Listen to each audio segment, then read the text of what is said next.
Ora ishte 22:47 minuta kur policia trokiti në derën e shtëpisë së Arditit. Ai nuk e dinte ende se vëllai i tij, Erioni, ishte gjetur i pajet vetëm disa kilometra larg. Por sapo dera u hap, policët i drejtuan armët. Ardit Kola, je i arrestuar për vrasjen e vëllait tënd. Ai mbeti i ngrirë. Nuk kishte pasur asnjëherë probleme me ligjin.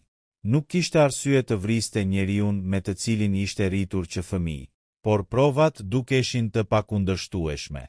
Gjurmët e tij ishin gjetur në makinën e viktimës.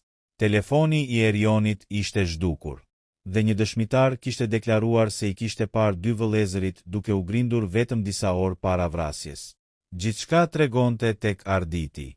Në gjykat, prokurori e quajti atë vrasje të planifikuar nga një vëlla kundër vëllait të tij. Arditi vetëm përsëriste. Nuk e kam vrarë. Dikush po përpiqet të më fajsoj. Askush nuk e besonte. Derisa, disa ditë para vendimit përfundimtar, policia arriti të rikuperonte të dhënat e një telefoni të vjetër. Ishte telefoni i Erionit, dhe brenda tij kishte një regjistrim audio, të bërë vetëm pak minuta para vdekjes. Kur avokati shtypi butonin play në sallën e gjyqit, të gjithë heshtën. Në fillim dëgjohej vetëm zhurma e erës. Pastaj zëri i Erionit, i friksuar, duke folur me dik. Dhe fjalia e fundit që ai tha para se regjistrimi të ndërpritej ishte: nëse më ndodh diçka, mos i beso vëllait tim. Arditi uli kokën, por pas disa sekondash, regjistrimi vazhdoi. Dhe ajo që u dëgjua më pas do ta kthente të gjithë çështjen përmbys, sepse zëri në anën tjetër të telefonit nuk ishte i Arditit. Regjistrimi e ndryshoi gjithçka. Ora ishte 22:47 kur Arditi dëgjoi trokitjen e parë në derë. Ishte një trokitje e fortë, pastaj një tjetër, dhe menjëherë pas saj një zë. Policia, hapeni derën. Arditi u ngrit nga divani me një ndjesi të çuditshme në stomak. Ishte vetëm në shtëpi. Nuk kishte bërë asgjë të jashtëligjshme, dhe nuk kishte pasur asnjë arsye të mendonte se policia mund të ishte aty për të. Ai kaloi në korridor. Kush është? Policia e qytetit. Hapeni derën menjëherë. Arditi hapi derën. Dy policë qëndronin përballë tij. Njëri mbante dorën pranë brezit. Tjetri po e shikonte drejt në sy. Ardit Kola. Po, duhet të vini me ne. Arditi buzëqeshi nervozisht. Për çfarë? Polici heshti për disa sekonda. Pastaj tha: je i arrestuar në lidhje me vrasjen e vëllait tënd, Erion Kolës. Buzëqeshja ju zhduk menjëherë. Çfarë? Mos rezisto. Jo, prisni. Çfarë that? Vëllai yt është gjetur i vdekur. Arditi u mbështet te dera. Për disa sekonda nuk ishte në gjendje të fliste. Erioni. Polici pohoi me kokë. Jo, kjo nuk është e mundur. Ardit, duhet të vini me ne. Por unë nuk e kam parë Erionin sot. Ishte fjalia e parë që i erdhi në mendje. Por sapo e tha, ai kuptoi se nuk ishte e vërtet. E kishte parë, vetëm disa orë më parë. Dhe pikërisht kjo do të bëhej një nga provat kryesore kundër tij. Erioni dhe Arditi kishin qenë vëllezër, por marrëdhënia mes tyre nuk kishte qenë gjithmonë e qetë. Në fëmijëri kishin qenë të pandashëm. Erioni ishte 2 vjet më i madh. Ai ishte tipi i vëllait që e mbronte Arditin kur fëmijët e tjerë e ngacmonin në shkollë. Kur Arditi rrëzohej me biçikletë, Erioni ishte i pari që vraponte drejt tij. Kur babai i tyre kishte ndëruar jetë, të dy kishin qëndruar pranë njëri tjetrit. Por me kalimin e viteve, gjërat ndryshuan. Erioni u bë më i suksesshëm. Hapi një kompani ndërtimi dhe filloi të fitonte shumë para. Arditi zgjodhi një jetë më të thjeshtë. Punonte si mekanik dhe jetonte në një apartament modest. Dallimi mes tyre krijoi një distancë, por askush nuk mund të thoshte se ishin armiq. Të paktën jo publikisht. Natën e vrasjes, ata ishin takuar, dhe dikush i kishte parë duke u grindur. Kjo ishte pika ku gjithçka filloi të merrte një tjetër drejtim. Në komisariat, Arditi u ul në një dhomë të ftohtë. Përballë tij ishte një tavolinë metalike. Në anën tjetër, dy hetues. Njëri quhej Besnik Dervishi. Ishte një hetues me më shumë se 20 vjet përvojë. Ai vendosi një dosje mbi tavolinë. Ardit, dua të bëj disa pyetje. Dua të di çfarë i ka ndodhur vëllait tim. Do ta mësosh. Atëherë më thuaj. Hetuesi hapi dosjen. Erioni u gjet në makinën e tij rreth orës 21:15. Arditi uli kokën. Ku? Në një rrugë të vjetër industriale, jashtë qytetit. Çfarë bënte atje? Këtë po përpiqemi të zbulojmë. Arditi ngriti syt. Kush e gjeti? Një shofer kamioni. A kishte telefonin me vete? Hetuesi nuk u përgjigji menjëherë. Jo. Arditi u ngrit pak nga karigia. Çfarë do të thotë jo? Telefoni nuk u gjet në makinë. Dikush ia ka marrë. Ndoshta. Atëherë pse më akuzoni mua? Hetuesi hapi një fotografi. Sepse gjurmët e tua janë gjetur në makinën e tij. Arditi e pa fotografinë. Sigurisht që ka gjurmët e mia. Është makina e vëllait tim. Në timon. E kam drejtuar më parë. Në derën e pasme. Kam hipur në atë makinë qindra herë. Dhe në një shishe uji. Arditi heshti. Përsëri është vëllai im. Hetuesi e shikoi pa ndryshuar shprehje.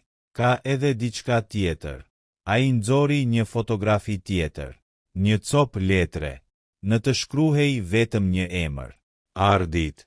Çfarë është kjo? U gjet në xhepin e viktimës. Arditi e pa gjatë. Nuk e kam shkruar unë, por emri yt është aty. Mund ta ketë shkruar kushdo. Dhe ka një dëshmitar që thotë se ju të dy u grindët sot. Arditi mbylli syt. Tani e kuptoi. Dikush po ndërtonte një histori. Një histori ku ai ishte vrasësi. Në të njëjtën kohë, lajmi kishte filluar të përhapej. Biznesmeni Erion Kola gjendet i vrarë. Pastaj erdhi titulli i dytë. Vëllai i viktimës merret në pyetje nga policia. Dhe më pas, dyshohet konflikt familjar. Brenda pak orësh, emri i Arditit ishte në të gjithë qytetin. Njerëzit flisnin. Disa e quanin vrasës. Të tjerë thoshin se policia duhej të kishte prova. Por askush nuk e dinte të vërtetën. As gruaja e Erionit, Elira. Ajo kishte qëndruar gjithë natën në korridorin e spitalit ku ishte transportuar trupi. Kur pa Arditin të shoqëruar nga policët, u kthye nga ana tjetër. Arditi e pa. Elira. Ajo nuk reagoi. Elira, të betohem që nuk e kam bërë.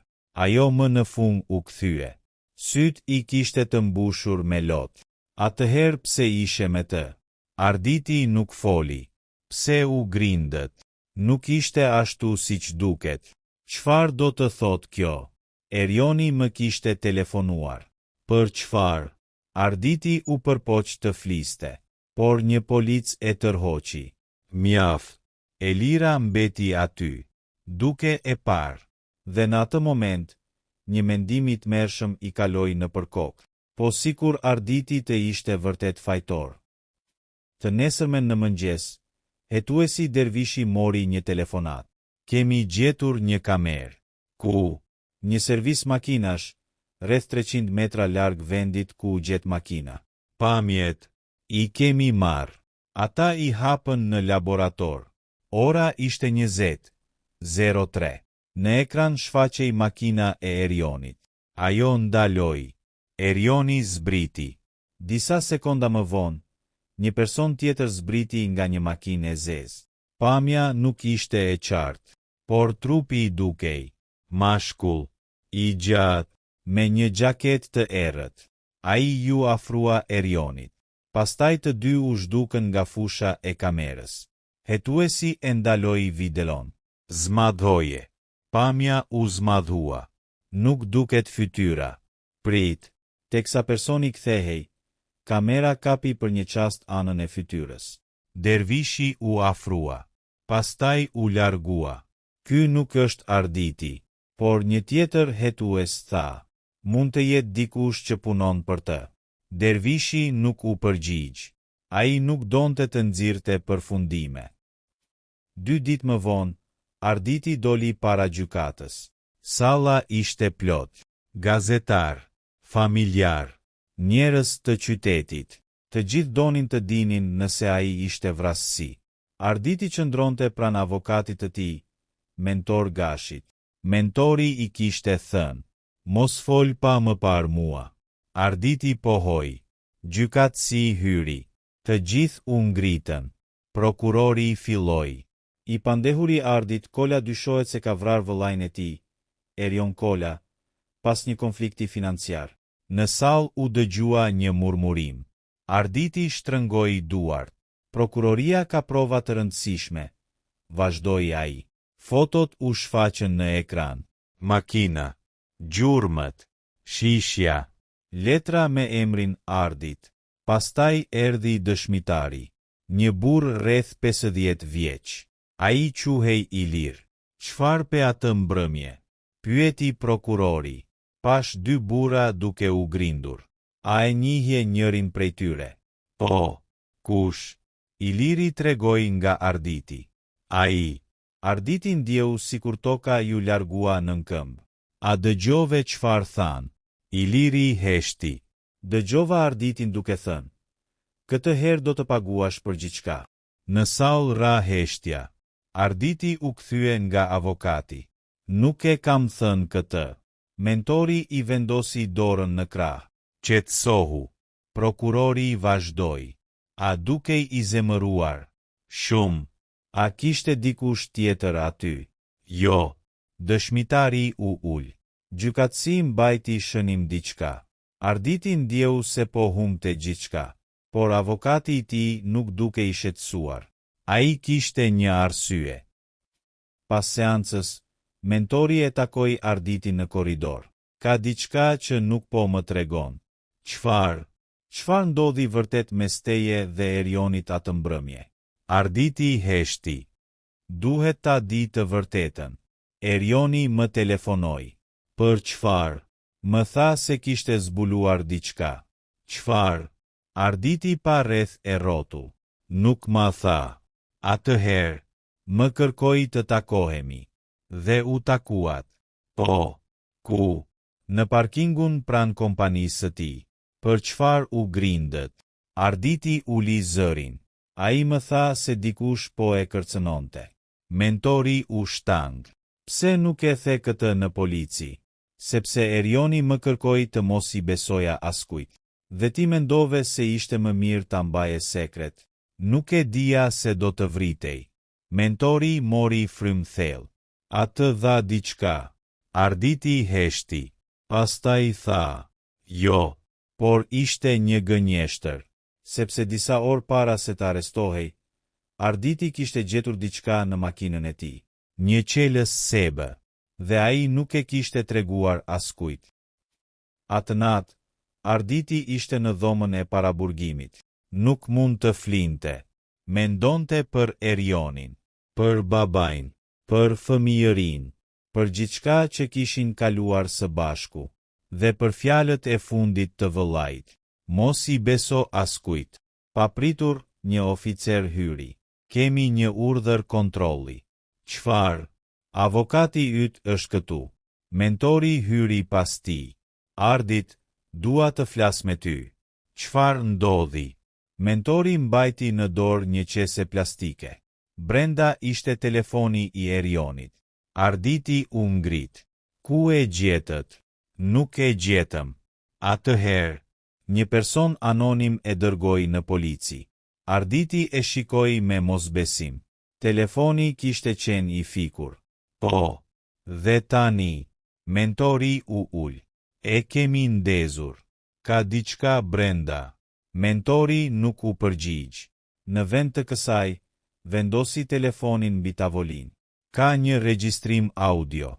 Arditi ndjeu një të ftohtë në trup. Nga kur? Nga nata e vrasjes. Mentori shtypi ekranin. Regjistrimi filloi. Zhurmë. Hapa. Era. Pastaj zëri i Erionit. Kush je? Një zë tjetër u dëgjua. I ullët. I qetë. Ti e di kush jam. Arditi u afrua. Jo. Mentori e pa. Regjistrimi vazhdoi. Më the se do ta mbaje sekret. Nuk mundem më. Atëherë do të pendohesh. Pastaj një zhurmë e fortë. Regjistrimi u ndërpre. Arditi mbeti pa fjalë. Kush ishte? Pyeti mentori. Nuk e di. Dëgjoje edhe një herë. Regjistrimi u kthye nga fillimi. Këtë herë, Arditi dëgjoi diçka që nuk e kishte vënë re. Një tingull në sfond. Një zile. Pastaj një zë i largët. Një emër. Arditi ngriti kokën. Ndale. Mentori ndaloi. Çfarë? Ktheje mbrapsht. Audio u kthye. Zëri u dëgjua përsëri. Arditi u zbe. E nje. Po.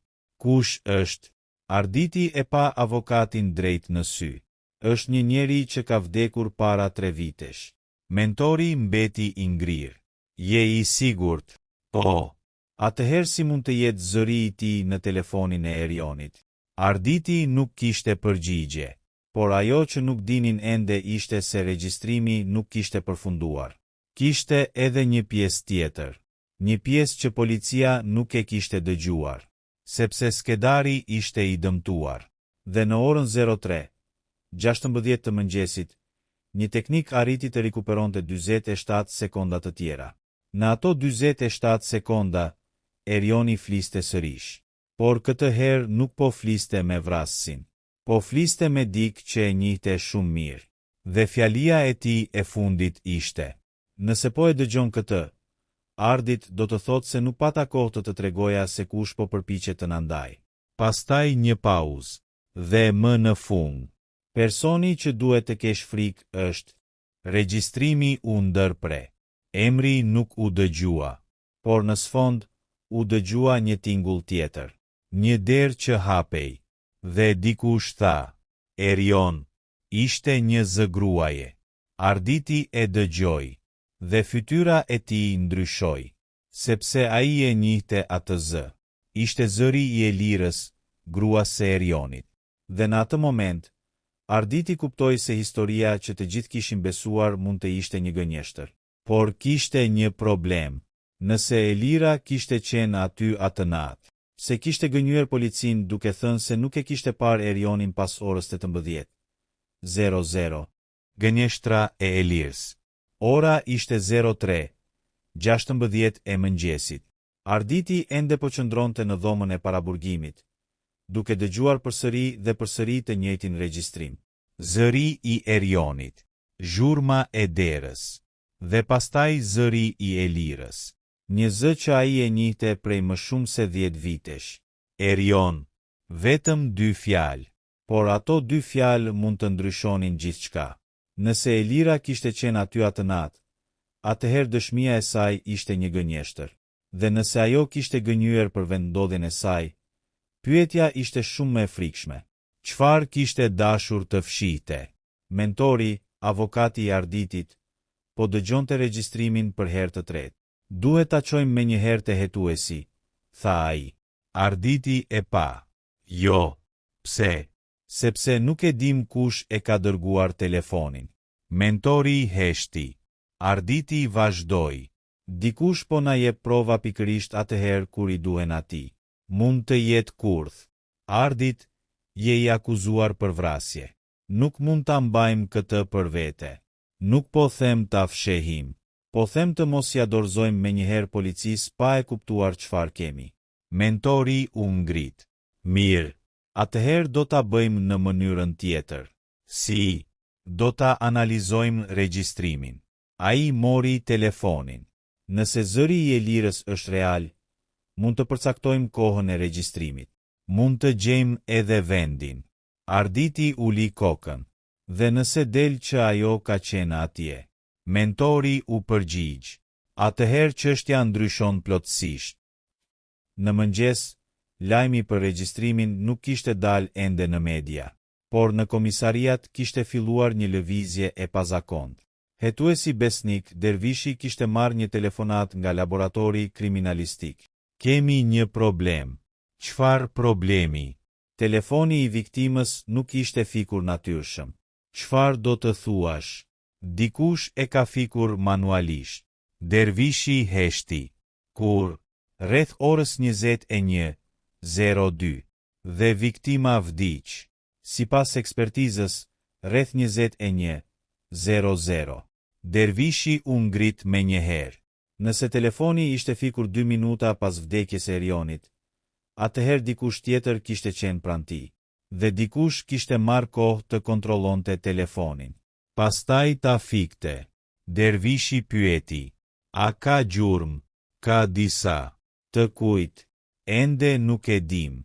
Po regjistrimet audio. Ka një skedar të dëmtuar. Dervishi u kthye nga kolegu i tij. Rikuperojeni. Po përpiqemi. Jo. Nuk dua, po përpiqemi. Dua të di kush po flet në atë regjistrim. Ai e dinte se përgjigja mund ta kthente gjithë çështjen përmbys. Ndërkohë, Elira ishte në shtëpi. Qëndronte ulur në kuzhinë. Para saj ishte një filxhan kafeje që nuk e kishte prekur. Në tavolinë kishte një fotografi të saj me Erionin. Ata dukeshin të lumtur, por fotografia nuk tregonte atë që kishte ndodhur gjatë muajve të fundit. Martesa e tyre kishte filluar të prishej. Erioni kishte filluar të largohej emocionalisht. Shpesh vinte vonë në shtëpi. Mbyllej në zyrën e tij. Merrte telefonata dhe dilte jashtë për të folur. Kur Elira e pyeste, ai përgjigjej. Është punë. Por ajo e dinte se nuk ishte vetëm punë. 3 javë para vrasjes, ajo kishte gjetur një zarf në makinën e tij. Nuk e kishte hapur, por mbi të ishte shkruar. Nëse flet, gjithçka përfundon. Ajo kishte menduar se ishte ndonjë kërcënim biznesi. Pastaj kishte filluar të kishte frikë. Natën e vrasjes, Erioni e kishte telefonuar. Ku je? E kishte pyetur ai. Në shtëpi. Mos i thuaj askujt. Çfarë? Vetëm më dëgjo. Erion, po më trem. Nëse nuk kthehem. Telefonata ishte ndërprer. Elira kishte pritur. 5 minuta. 10. Pastaj ishte nisur. Ajo nuk kishte dashur t'ia tregonte policisë, sepse kur kishte mbërritur, kishte parë diçka që nuk duhej ta shihte. Dhe pikërisht atë natë, ajo kishte bërë zgjedhjen më të gabuar të jetës. Në orën 09:30, Dervishi shkoi në shtëpinë e Elirës. Ajo hapi derën. Kur pa policin, fytyra ju zbe. Mund të hyjmë? Po. Dervishi u ul në sallon.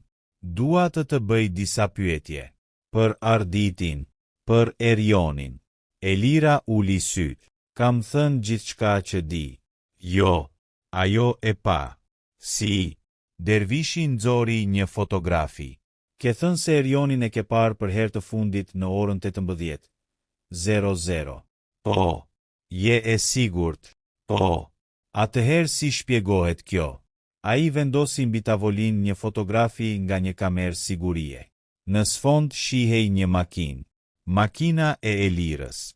Ora në pamje ishte 20:36. Elira heshti. Ku ishe? Pyeti Dervishi. Ajo nuk foli. Elira. Nuk mbaj mend. Nuk mban mend ku ishe 2 orë para vrasjes së burrit tënd. Ajo filloi të qante. Unë nuk e vrava. Dervishi nuk reagoi. Nuk të pyeta nëse e vrave. Elira ngriti kokën. E kuptoi gabimin. Unë. Pse the se ishe në shtëpi? Sepse kisha frikë. Nga kush? Elira heshti. Dervishi u afrua. Kush po të kërcënon? Ajo nuk u përgjigj. A kishte të bënte Erioni me diçka të paligjshme? Jo. Po atëherë pse ke frikë? Elira shtrëngoi duart, sepse Erioni kishte zbuluar diçka. Çfarë? Ajo mbylli syt. Nuk e di. Dervishi e pa gjatë.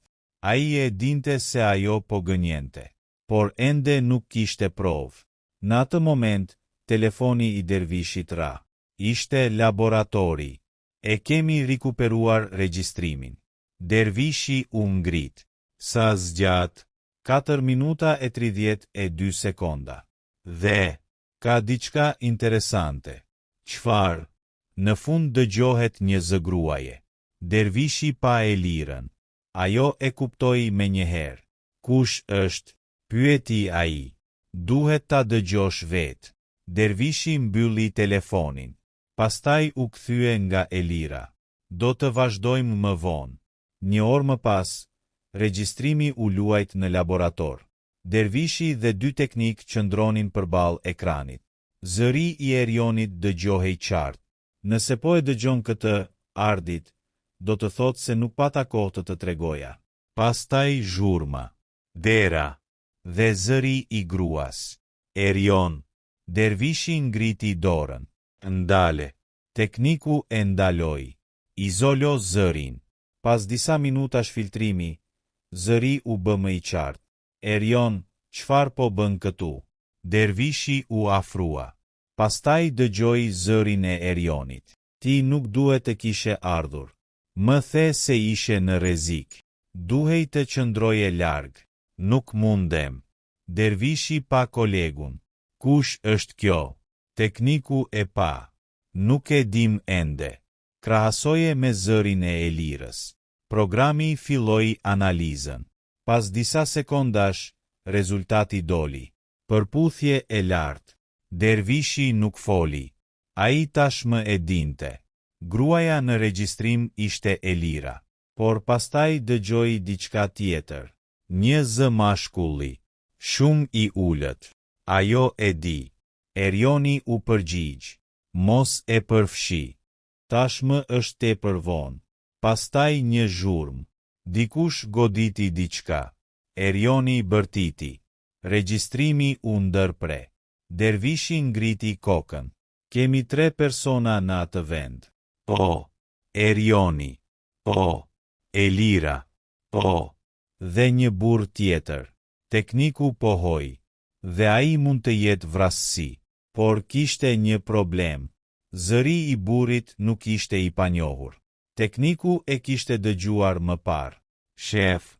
Çfarë? Mendoj se e njoh. Dervishi u kthye. Kush? Tekniku hapi një dosje audio. E kemi një regjistrim të vjetër të një dëshmitari. Ai e luajti. Një burr po fliste në një intervistë të vjetër. Dervishi dëgjoi. Pastaj u ngrit.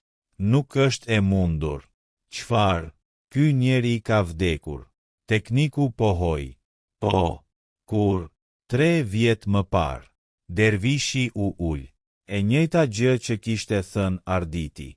Një zë i një njeriu të vdekur. Por këtë herë kishte një ndryshim. Dervishi kërkoi dosjen. Emri ishte Leon Kola, vëllai i madh i Erionit dhe Arditit. Dervishi ngriti kokën. Tani historia kishte marrë një kthes tjetër. Nëse zëri i Leonit ishte në regjistrim, atëherë dikush po përdorte një regjistrim të vjetër për të manipuluar hetimin. Por pse? Dhe kush kishte pasur akses te regjistrimet e tij? Në gjykat, seanca e radhës filloi në orën 11:00. Arditi ishte ulur pran avokatit. Prokurori kishte sjell një provë të re. Kemi gjetur një gjurmë të re në makinën e viktimës. Një fotografi u shfaq në ekran. Gjurmë gishti. Arditi pa ekranin. Kujt i përket? Pyeti gjykatësi. Prokurori heshti për një qast. Ende nuk kemi rezultat përfundimtar. Mentori u ngrit. Atëherë kjo nuk është provë kundër klientit tim. Gjykatësi pohoi. Dakord. Prokurori vazhdoi. Por kemi edhe një dëshmitar të ri. Dera e sallës u hap. Një burr hyri. Arditi e pa. Dhe zemra i ndaloi për një moment. Ishte njeriu që kishte parë në kamerën e sigurisë. Burri me gjaketën e zezë. Ai u ul në karrigen e dëshmitarit. Prokurori e pyeti. A e njihni të pandehurin? Burri pa arditin. O, nga e njihni, kam punuar për vëllain e tij. Ku?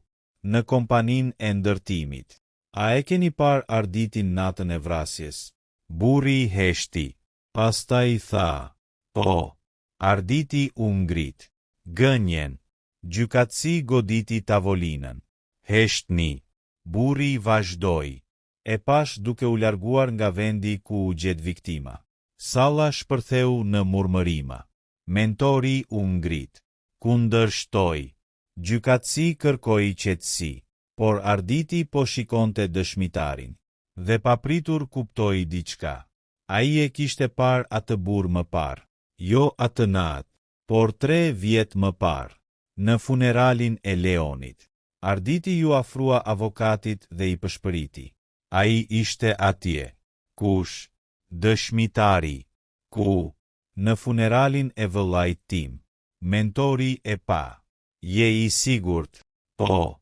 Pastaj arditi tha diçka që e bëri mentorin të ngrinte kokën. Ai ishte një nga njerëzit që punonte për Leonin. Në fund të seancës, mentori mori një telefonat. Ai doli jashtë. Në anën tjetër ishte një teknik. Kemi analizuar gjurmën. Kujt i përket? Nuk është e arditit. Mentori buzëqeshi. E kujt? Tekniku heshti. Është një personi që rezulton i vdekur. Mentori nuk foli. Kush? Pyeti. Përgjigja ishte e thjesht. Leon Kola. Por kjo nuk ishte e gjitha. Tekniku shtoi. Dhe kemi gjetur diçka tjetër. Çfarë? Gjurmët janë shumë të reja. Mentori u ngrir. Sa të reja? Janë marrë në makinën e Erionit natën e vrasjes. Mentori mbylli syt. Nëse gjurmët e Leonit ishin në makinën e Erionit, dhe Leoni kishte vdekur 3 vjet më parë, atëherë dikush kishte përdorur diçka që i përkiste atij. Ose dikush kishte dashur që të gjithë të besonin se Leoni ishte ende gjallë. Mentori u kthye drejt sallës së gjyqit. Arditi ishte ende aty. Dhe në atë moment, avokati kuptoi se çështja nuk ishte më vetëm për vrasjen e Erionit. Ishte një histori që kishte filluar shumë vite më parë, me vdekjen e Leonit. Dhe dikush kishte bërë gjithçka për ta mbajtur sekretin të varrosur. Por tani, një telefon i vjetër kishte filluar ta nxirrte të vërtetën në dritë. Dhe personi i parë që do të duhej të përgjigjej ishte Elira. Sepse policia kishte zbuluar se ajo nuk kishte qenë thjesht në vendin e vrasjes.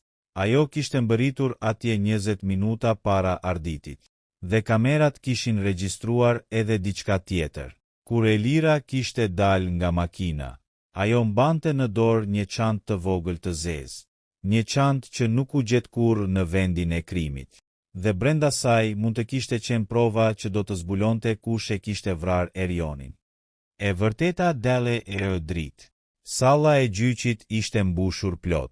Askush nuk fliste. Të gjithë prisnin të dëgjonin se çfarë kishte ndodhur në të vërtetë natën kur Erion Kola ishte vrarë. Arditi qëndronte i ulur pran avokatit të tij. Për herë të parë pas shumë javësh, në fytyrën e tij nuk kishte më frikë. Kishte vetëm një ndjenjë, shpresë, sepse avokati mentor Gashi kishte në duar diçka që mund ta ndryshonte të gjithë çështjen. Një regjistrim, një analizë të gjurmëve dhe një fotografi nga kamera e sigurisë. Të gjitha tregonin në të njëjtin drejtim. Gjykatësi hyri në sallë. Fillojmë seancën. Prokurori u ngrit. I nderuar trup gjykues, kemi prova të reja. Mentori u ngrit menjëherë. Edhe mbrojtja ka prova të reja. Gjykatësi i pa të dy. Atëherë vazhdoni. Prokurori paraqiti analizën e kamerave. Në ekran u shfaq një makinë.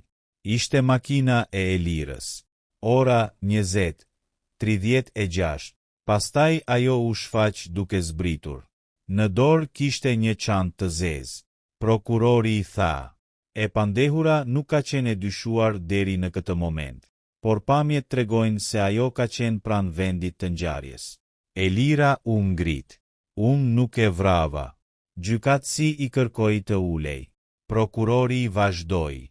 por ajo ka gënjur për vendendodhjen e saj. Mentori u ngrit. Kjo nuk provon vrasjen. Jo, tha prokurori, por provon se dëshmia e saj fillestare ishte e rreme. Gjykatësi kërkoi që Elira të afrohej.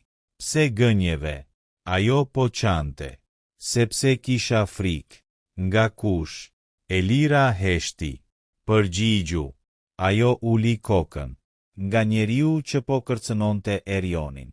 Salla shpërtheu në zëra. Kush ishte? Pyeti gjykatësi. Elira nuk foli. Mentori u ngrit. Kam një regjistrim. Gjykatësi e lejoi. Teknikët vendosën audion. Zëri i Erionit u dëgjua. Nëse po e dëgjon këtë, Ardit, do të thotë se nuk pata kohë të tregoja. Salla heshti. Pastaj zëri i Elirës. Erion. Të gjithë u kthyen nga ajo. Elira mbylli sytë. Regjistrimi vazhdoi. Ti nuk duhet të kishe ardhur. Më the se ishe në rrezik. Duhej të qëndroje larg. Pastaj u dëgjua zëri i tretë. Një zë mashkulli. Ajo e di. Erioni u përgjigj. Mos e përfshi. Tashmë është tepër vonë. Pastaj një zhurmë. Dhe regjistrimi u ndërpre. Në sallë ra heshtja. Mentori ju drejtua gjykatësit. Ky është momenti kur klienti im nuk është më personi kryesor që duhet të hetohet. Prokurori u ngrit. Kundërshtoi. Zëri i tretë duhet identifikuar. Gjykatësi pohoi. Vazhdoni. Tekniku kriminalistik hyri në sallë. Ai mbajti një dosje. Analizuam zërin e burrit. Gjykatësi pyeti. A mund ta identifikoni? Tekniku heshtur për disa sekonda. Po. Në sallë ra një heshtje absolute. Zëri përputhet me një regjistrim të vjetër të Leon Kolës. Një grua bërtiti nga fundi i sallës. Por Leoni ka vdekur. Gjykatësi kërkoi qetësi. Mentori u kthye nga Arditi. Arditi dukej i tronditur, por pastaj ngriti dorën. Mund të flas? Gjykatësi pohoi. Arditi u ngrit. Leoni ishte vëllai ynë i madh. Vdiq 3 vjet më parë. Prokurori tha. Atëherë kemi të bëjmë me një regjistrim të vjetër. Tekniku pohoi. Fillimisht menduam kështu. Por analiza zbuloi se zëri i regjistrimit ishte manipuluar. Salla u përfshi nga murmërima. Dikush kishte marrë zërin e Leonit nga një regjistrim i vjetër dhe kishte montuar në një audio të re. Arditi pa mentorin. Tani gjithçka kishte kuptim. Dikush po përpiqej të krijonte përshtypjen se Leoni ishte ende gjallë. Dhe më e rëndësishmja, dikush po përdorte emrin e tij për të friksuar Erionin. Por ende mungonte një pjesë e historisë. Kush e kishte bërë? Mentori nxori një tjetër dokument. Kemi analizuar edhe gjurmët e gjetura në makinën e Erionit. Prokurori e pa. Çfarë gjurmësh? Gjurmë që fillimisht u menduan se ishin të Arditit. Ai vendosi fotografinë në ekran, por pas një analize më të thellë, ato nuk janë të tijat. Gjykatësi pyeti. Të kujt janë? Mentori heshti. Nuk i përkasin Leonit. Atëherë, mentori pa nga Elira. I përkasi një personi që kishte akses në shtëpinë, makinën dhe zyrën e Erionit. Elira filloi të qante. Gjykatësi e pa. Kush? Mentori u përgjigj. Elira Kola. Salla shpërtheu. Elira u ngrit. Jo. Gjurmët e tua janë gjetur në pjesën e brendshme të makinës, në çantën e viktimës dhe në një objekt që u gjet pranë vendit të krimit. Unë e preka makinën, por jo atë natë, sipas deklaratës tënde. Elira nuk kishte më përgjigje. Gjykatësi pyeti. Elira, a ke qenë në vendin e ngjarjes? Ajo filloi të qante. Po. Arditi uli kokën. Më në fund, e vërteta po dilte. A e ke parë Erionin atë natë? Po. A u grindët? Elira heshti. Pastaj tha. Po. Pse? Ajo pa Arditin. Sepse ai kishte zbuluar gjithçka. Çfarë? Elira mbylli syt. Parat. 3 vjet më parë, Leoni nuk kishte vdekur në një aksident siç kishte besuar familja. Ai kishte zbuluar një skem financiare brenda kompanisë së familjes. Parat zhdukeshin. Dokumentet falsifikoheshin. Dhe një pjesë e madhe e parave kalonte në llogari të fshehta. Leoni kishte dashur ta denonconte, por para se ta bënte, kishte vdekur. Në atë kohë, vdekja e tij ishte konsideruar aksident, por Erioni kishte dyshuar. Ai kishte filluar të hetonte vetë, dhe kishte zbuluar se Leoni nuk ishte viktim e një aksidenti. Ishte vrarë. Erioni kishte ruajtur prova, dhe dikush kishte zbuluar se ai po afrohej shumë pranë së vërtetës. Ai person ishte Elira. Jo vetëm ajo. Ajo kishte punuar me një tjetër person. Një ish menaxher të kompanisë. Një njeri që kishte manipuluar dokumentet për vite me radhë. Ai ishte personi që kishte takuar Erionin atë natë. Por Elira kishte shkuar aty më vonë. Ajo kishte menduar se do ta binte Erionin të heshte. Por gjithçka kishte dalë jashtë kontrollit. Gjykatësi e pyeti. Kush e vrau Erionin? Elira nuk foli. Pastaj shpërtheu në lot. Nuk doja të ndodhte. Kush e vrau? Ajo ngriti kokën. Unë nuk e vrava. Atëherë kush? Elira mbylli syt. Iliri. Në Saul ra heshtja. Iliri. Dëshmitari që kishte dëshmuar kundër Arditit.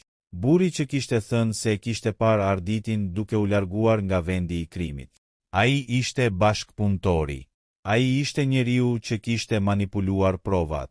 Ai ishte personi që kishte ndihmuar Elirën të krijonte historinë e rreme. Por kishte bërë një gabim. Kishte harruar se Erioni kishte aktivizuar regjistrimin automatik të telefonit. Policia e arrestoi Ilirin disa orë më vonë. Në fillim ai mohoi gjithçka. Pastaj u përball me regjistrimin, me gjurmët, me kamerat dhe me mesazhet e gjetura në telefonin e Elirës. Nuk mund ta mohonte më.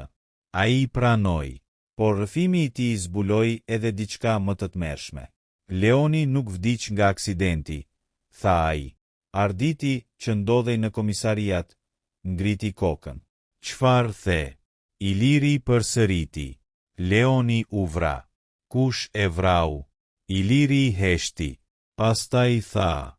Nuk ishte vetëm një person. Arditi u afrua. Kush tjetër? Iliri e pa në sy. Dikush që ti e ke dashur gjithë jetën. Arditi u ngrirë, por Iliri nuk tha emrin. Sepse atë natë, para se të vazhdonte dëshmin, ai u gjet pa ndjenja në qelinë e tij. Disa muaj më vonë, gjykata dha vendimin. Arditi u shpall i pafajshëm për vrasjen e Erionit. Elira u dënua për bashkëpunim në fshehjen e provave dhe komplotin. Iliri u dënua për vrasjen, por çështja e Leonit mbeti e hapur. Arditi nuk mund ta harronte fjalinë e fundit të Ilirit. Dikush që ti e ke dashur gjithë jetën. Një natë, ai u kthye në shtëpinë e vjetër të familjes. Hapi një kuti të vjetër të Leonit. Brenda gjeti fotografi, letra dhe një kaset të vogël. Mbi të ishte shkruar vetëm për Arditin. Nëse një ditë zbulohet e vërteta.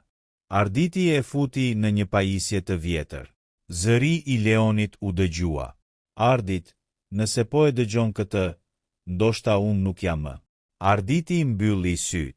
Nuk dua që ti të hakmeresh. Dua vetëm të dish një gjë.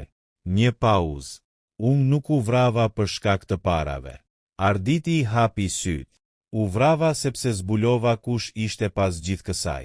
Pastaj zëri i Leonit u bë më i ulët. Dhe personi që më tradhtoi. Kaseta u ndërpre. Arditi u përpoq ta kthente. Asgjë. Por këtë herë, ai nuk u dorëzua.